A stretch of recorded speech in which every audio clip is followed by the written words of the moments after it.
In this video, I'll be showing you how to factory reset MacBook Pro without Apple ID password. Anyways, getting into it, performing a factory reset on a MacBook without your Apple account ID password is significantly more difficult due to activation lock.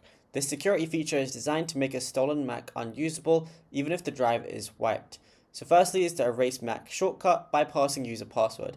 Now if you've only forgot your Mac login password but still know your Apple account info, this is the standard path. So firstly you want to enter recovery mode. So you want to shut down, then hold the power button until loading startup options appears. Then select options, then select continue.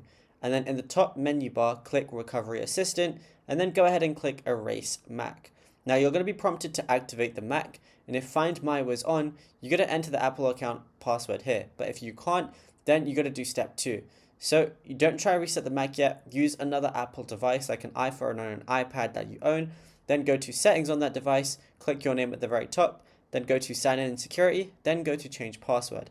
Now because you're on a trusted device, you can often set a new Apple account password using just your iPhone's screen passcode.